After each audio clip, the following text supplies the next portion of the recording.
Welcome to This Day in His Story, created by American Heritage Worldwide. A reminder that every day holds something new to learn. Did you know that mail used to be carried on horseback, in rain or snow, across thousands of miles? Learn how today, letters, packages, and all kinds of mail are delivered to mailboxes and front doors across the nation and around the world, with the promise that the mail must go through. Okay, so let's just dive right in. I want to start by looking at the calendar. It's February 4th. Now, depending on when you're listening, that date might have just passed, or maybe it's coming up. But, on that huge list of holidays we usually ignore, today is actually a pretty neat one. It is. It's National Thank a Mail Carrier Day. Right. Which, I know it sounds like something invented by a greeting card company to sell more cards. It really does. It sounds totally made up. But when you actually dig into the research we have for today, this isn't just about, saying thanks to the person who brings you your bills. No, not at all. We're talking about a system that is, and I don't think this is an exaggeration, arguably the most overlooked piece of infrastructure in modern life. The invisible thread. That's a great way to put it. It really is. We see the mailbox at the end of the driveway or the slot in the door, but we rarely think about the massive, complex machine that feeds into it. And that is our mission for this deep dive. We're going to take that little metal box, we're going to unpack the entire machine behind it. We're going from gun-toting writers in the 1860s who had to swear on Bibles. All the way back to ancient Persian wars. Yeah, and we're going to debunk a massive myth about the post office's motto, which I was genuinely shocked to learn, and look at the sheer logistics of how a letter actually gets to your door. And why civilization kind of collapses without it. That sounds dramatic, I know, but I think by the end of this, you'll agree. So let's start with the stuff legends are made of. When I think of the mail historically, my brain immediately goes to the Wild West. Oh, yeah. Dust kicking up, horses galloping, the Pony Express. It's the iconic image, isn't it? The Odyssey of the American West. But the details in the source material are just wild. It wasn't simply, hey, can you ride a horse? Yeah. There was a very specific profile they were looking for. We're talking about, roughly 80 young men, and the hiring process wasn't exactly a standard HR interview. No, it was incredibly strict. You have to understand the context. This is 1860. The Civil War is about to happen. California is this booming new state on the other side of the continent, and there's no fast way to get information there. Right, a stagecoach took how long? 24 days. By ship, it could be months. They needed speed, and they needed reliability. So they needed a specific kind of guy. The sources say they were looking for young, skinny men because weight mattered when you're trying to move that fast. It did, but they also gave them something really specific during onboarding. They didn't just get a uniform. They got a Bible. A special edition Bible. And a pledge. Yes, the pledge. This is the part that always gets me. They had a promise not to swear, not to drink alcohol, and not to fight with other employees. It speaks to the discipline the job required. Their motto was, the mail must go through. And that wasn't just a slogan. It was an operational necessity. They were the celebrity mail carriers of their day. So they couldn't be seen as drunks or loose cannons. Exactly. People wouldn't trust them with high-value documents. And the operation itself, it was this massive relay race. Right. It wasn't one guy riding for 10 days straight. You'd ride your horse at a full gallop for maybe 10 or 15 miles to a swing station. Okay. You jump off, grab the mochila, that's the special saddle bag with the mail, throw it on a fresh horse, and just take off again. You do this for maybe 75 to 100 miles before handing it to the next rider. And the sources mention that the route from Missouri to California wasn't even the final step. The mail also went between Sacramento and San Francisco by steamboat. It was this multimodal effort. Even back then, it was incredible. But here's where the legend sort of overtakes the reality.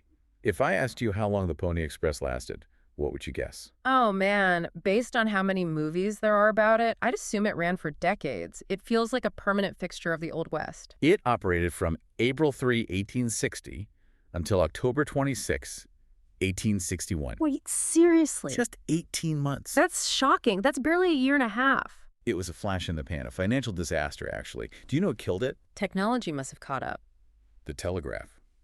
On October 24th, 1861, the first transcontinental telegraph line was completed.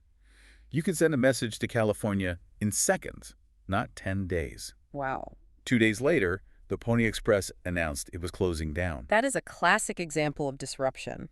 But the cultural impact has lasted for over 160 years. It represents that sheer determination. Exactly. The mail must go through. Which, speaking of things we think we know about the post office, we have to talk about the motto. Ah, yes, the famous motto. You know the one, neither snow nor rain nor heat nor gloom of night.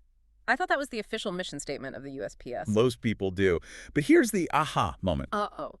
The United States Postal Service has no official motto. My whole life is a lie. That phrase isn't in any official policy book.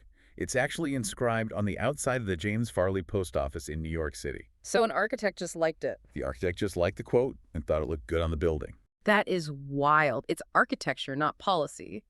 But the origin of that phrase goes way, way deeper than New York. Oh, much deeper. We're not talking American history here. We're talking ancient history. That inscription is a translation from the Persian Wars by the Greek historian Herodotus. So we're going back to the Greeks and Persians. We are, back to somewhere between 500 and 449 BC. Herodotus was describing the mounted couriers of the Persian Empire.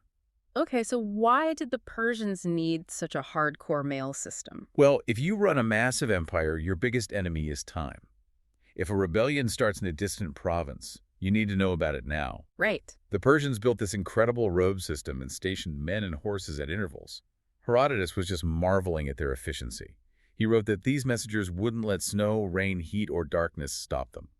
So when we see a mail truck driving through a blizzard today, we're seeing a tradition that links all the way back to ancient Persia. It shows that the need for reliable communication is just fundamental to human society.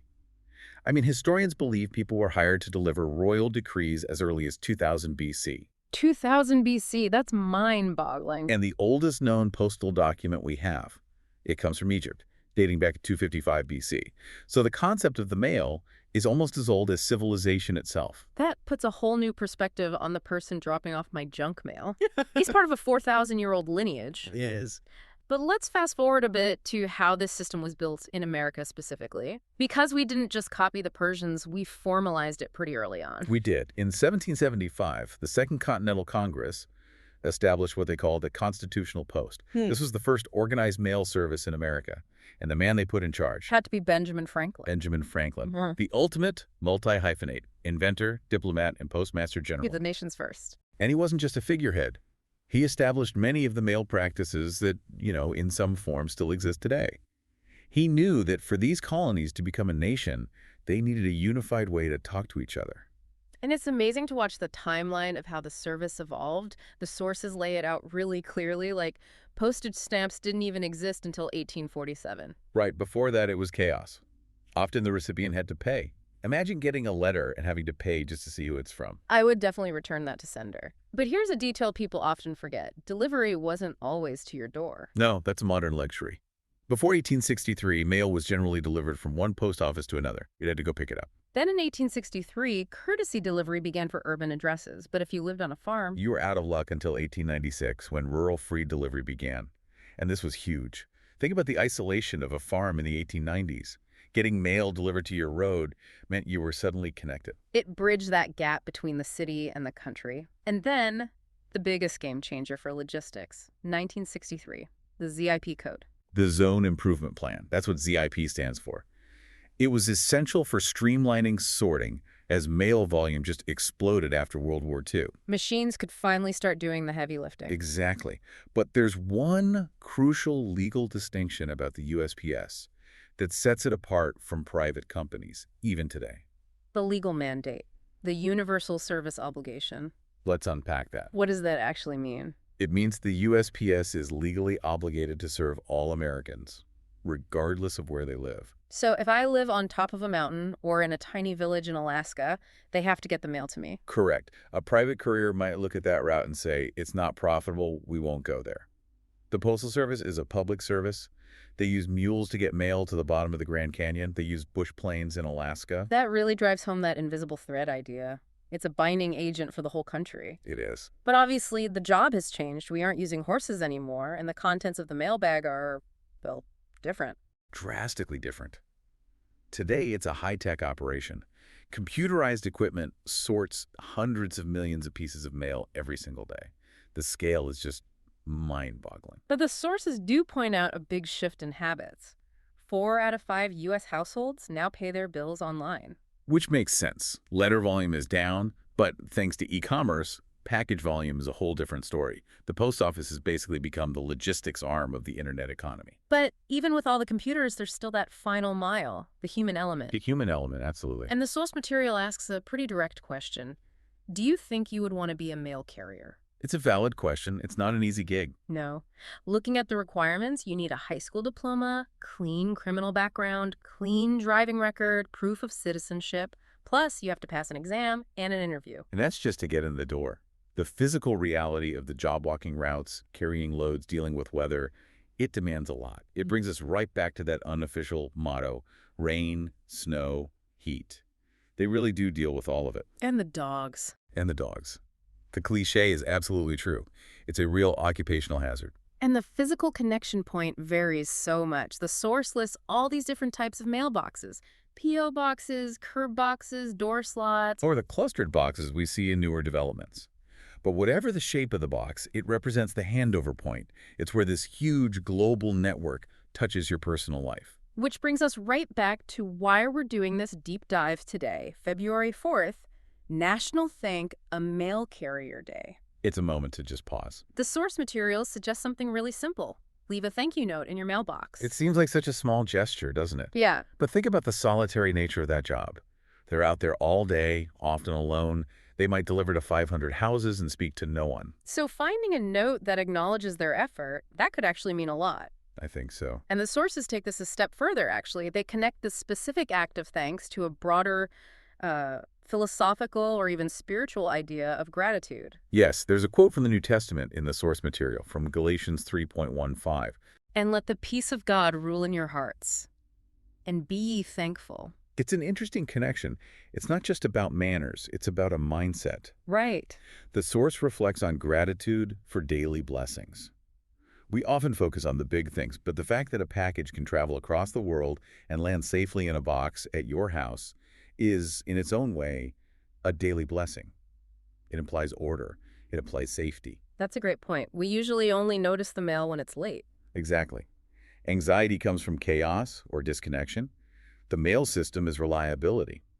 And the source suggests that practicing gratitude, whether to God or just in general, shifts your focus from what's missing to what is present. And the prompt in the text is, how can you show your gratitude to God and others? It's about cultivating that habit of seeing the good work that other people do for you. And that's so crucial in a world that moves this fast. We get frustrated if a package is one day late, but we rarely stop to marvel that it arrives at all. That is so true. We're so conditioned for instant gratification. We are. And this holiday, this date, is just a gentle check on that entitlement. It asks us to see the person behind the service. So what does this all mean for us today? We've gone from Persian wars to Pony Express riders swearing on Bibles to Ben Franklin to the computerized sorting machines of today. I think the takeaway is that civilization is built on connection. Whether it's a royal decree on a clay tablet or a birthday card in a paper envelope, we have always needed to reach each other. And there has always been a dedicated group of people, riders, runners, drivers, willing to make that journey. Yeah, even though the technology changes, the spirit is kind of the same. The mail must go through. Exactly. It's the connective tissue of our society. So here's a thought I want to leave you with today. We've talked a lot about the mail carrier because that's the focus of the source material. But in your life, who else is invisible? That is a great question. Who are the other people who make your modern life possible, whose work you rely on every single day, but whom you might not have actually seen in a long time? The person stocking the shelves at the grocery store overnight, the person maintaining the power lines. It's so easy to see the product, but miss the process and the people.